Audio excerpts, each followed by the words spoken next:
Spencer, transitioning over to the Bru McCoy injury, which I finally was able to take a. They didn't show the replay. I saw the replay of it on Twitter.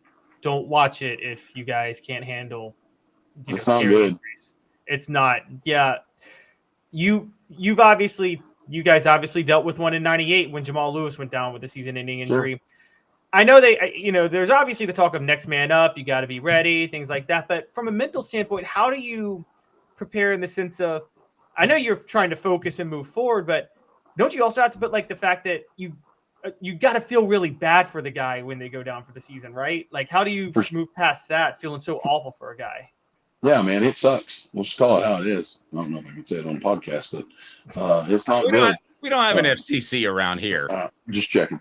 I mean, it sucks. It sucks for him. You know what I mean? It sucks because he's one of your teammates. He's one of your brothers, and you don't ever want to see anybody get hurt in a game of football. But because it is such a violent sport, it does happen, and that's just part of the game. And we all know those risks. We all know those things that we go out every day and we put our body on the line. And I've had more surgeries than I can count because of the game of football. Wouldn't trade a bit of it for the world, though, because of the family and the brotherhood that you all got to see on Saturday night of us 50 guys. Were able to come back together. Man, I mean, it was just like we never missed a beat. You know what I mean? When we seen each other, and it was just like, we've aged a bunch of white hair in that group now, I'll tell you that much. But, you know what I mean? And it was when Jamal, I mean, I hated it for Jamal. I mean, Jamal, if he's healthy that year, I mean, come on now. I mean, it's probably not an issue, but then what happens there is we find out that we have the Travis and Travis show. Come on, man. I mean, you got 3 freaking NFL running backs that were drafted. All of them were drafted in day one. I would do believe. Am I right on that? I think so. I mean, come on. So if that injury doesn't happen in '99, we don't have 3 very, very talented tailbacks. Okay, so let me ask you this, as the psychological aspect of the team, when you lose a Bru McCoy. And you lose because he is a team favorite. They love him, sure, even though he's a transfer. I think we think of transfers coming in, and he had some issues at Southern California. We think malcontent. He's been the exact opposite from everything that I have been told. Sure. And when you lose a guy that you really like, and you've been there with Jamal Lewis, do you play for him, or does that sound cheesy, or do you just try to put it out of your mind? How do you handle it as a competitor to make sure it doesn't weigh on you? And it's worth noting Tennessee has an off week. Well, I mean, I guess I'm kind of a little bit different, and I may be different from most people, but from my aspect as a player, I mean, hey, I'm just got to move forward, and we got to continue to get better as a football team. The injury happened. It's in the past. We got so many ball games left to play. And we got to go execute, and we got to go win these football games and find a way to do that. And I know that sounds probably bad, but at the end of the day, he's rehabbing. He's getting better. He's still part of the team. He's still around, right? He's just not being a contributor right now. So you still see him on a daily basis. So it's not like he's over here hiding in the closet someplace or not being out here on the field on a daily basis. You know what I mean? So he's just not participating in games and practice, but he's still part of your teammate. He's still your teammate, your brother, and you just go out and you go out to be the best that you can be for your team, because at the end of the day, it's for the team. You know what I mean? And that's what today's football world is a little different from when I played. You know, it was all about team success. Now, I mean, these kids got NIL deals, and they got to have some individual success to keep that money. And at the end of the day, they want to make that money just like you and I do. Spencer, it's funny because I compare the two. You guys didn't have any chance to like refocus because Jamal Lewis goes down. Y'all's offense struggled a bit at Auburn, and then y'all got a top 10 road trip against Georgia the next week. So there was no time for y'all to kind of think about or to, get used to it. But this team, how big of a deal is it that Cooper's back, but he's rusty, as you said. Ollie Lane needs to adjust a little more to playing left guard since he hadn't played there. And now they have to figure out what to do with their number one option with Bru out. Could they have asked for a better time for the bye week than this week? Well, you think of it one of two ways. I mean, I would rather not happen on the bye week. I'd rather have to be fast and try to figure it out as we go and be one of those deals that, hey, we don't have time to worry about this. We have to move forward. We have to go on, and we have to be the best that we can be next Saturday. Well, Tennessee has the luxury of being off. Now they got some time to work it. But me, I would prefer it. Let's go into the next ball game and let's make our adjustments and let's roll with it. Yeah, it's funny you said that. Talking to Jacob Warren and Cooper Mays on the individual ball reports, brought to you by City Heating and Air Conditioning and our friends at Campbell Cunningham, Taylor, and Hahn. One said, Jacob said you'd kind of like to keep rolling. Coop said, probably from a conditioning standpoint, he's good with the week off. Yeah, I'm sure. Should have been running a little bit more, Coop. Doing a little extra.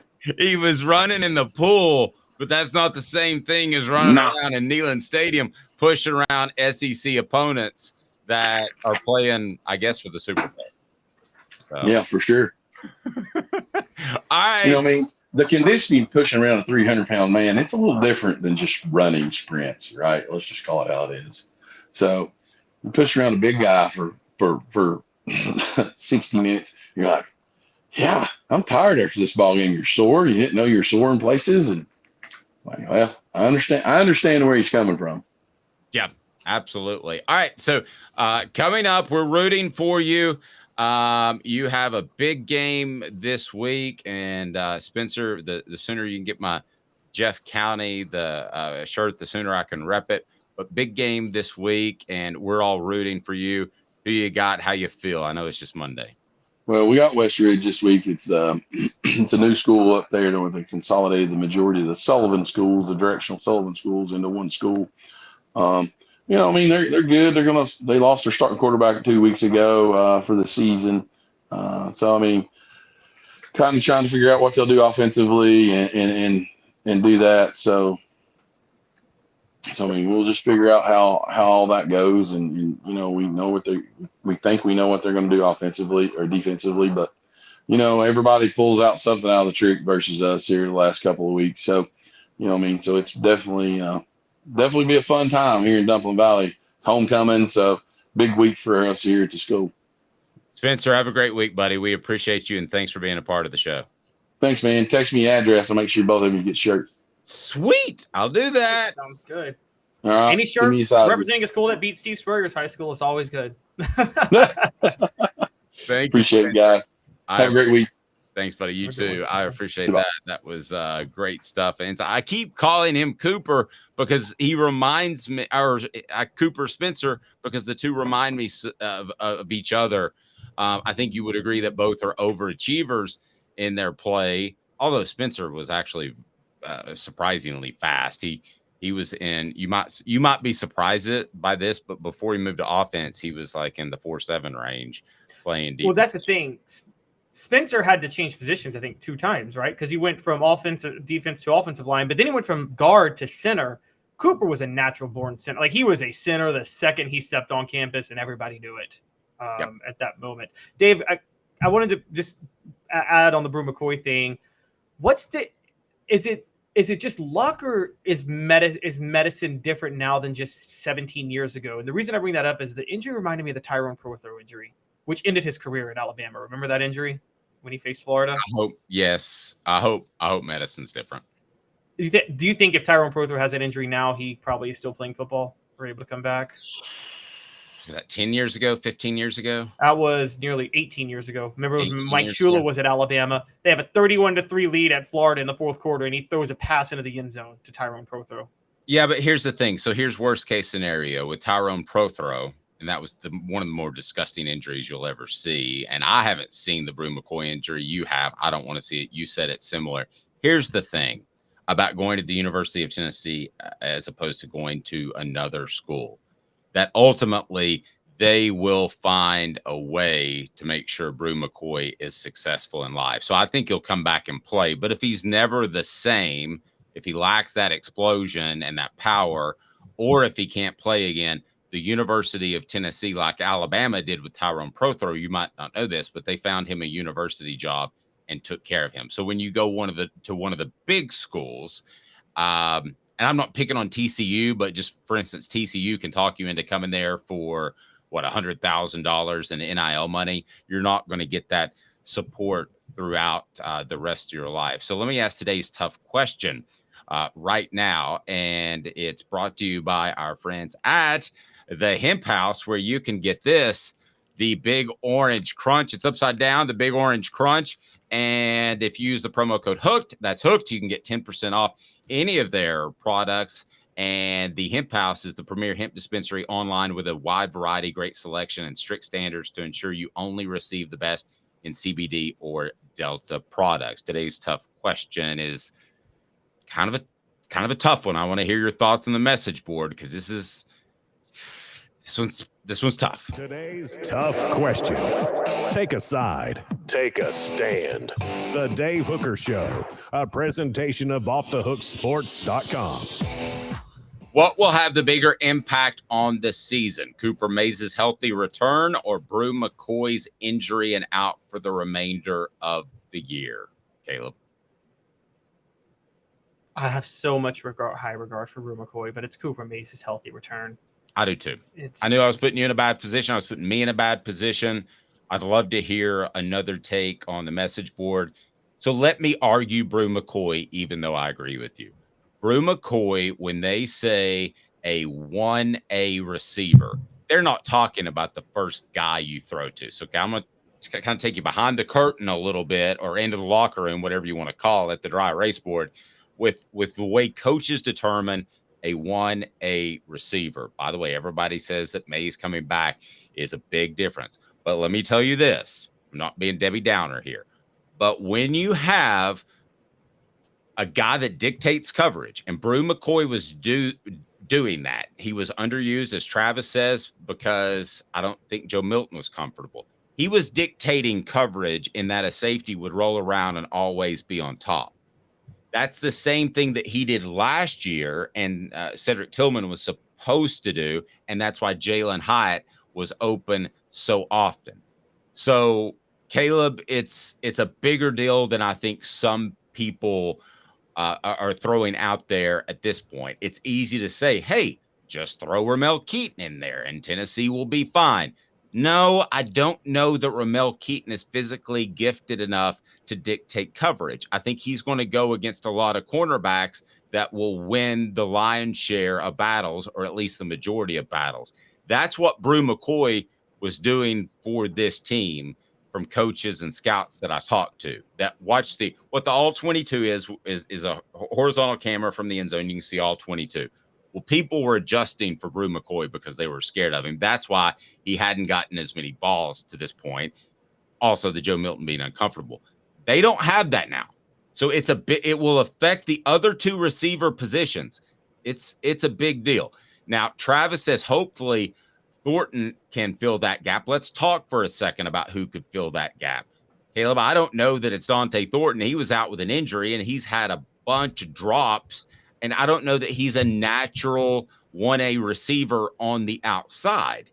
Maybe he can prove to be that, but I don't see him as that player. I thought Bru McCoy, when Cedric Tillman got hurt last year, was that player. We always thought Dante Thornton was going to be a slot receiver, didn't we, Caleb?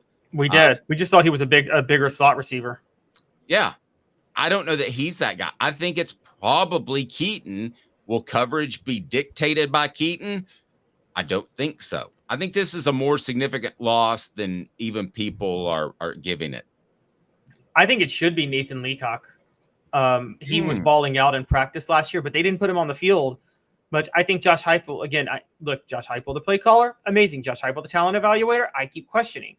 And I think Josh Heupel is now giving seniority to players he picked. Now, he picked Nathan Leacock, but he also picked Chaz Nimrod and Caleb Webb, who are a little bit older than Nathan Leacock. But Nathan Leacock is the only receiver over 200 pounds that's in the rotation right now.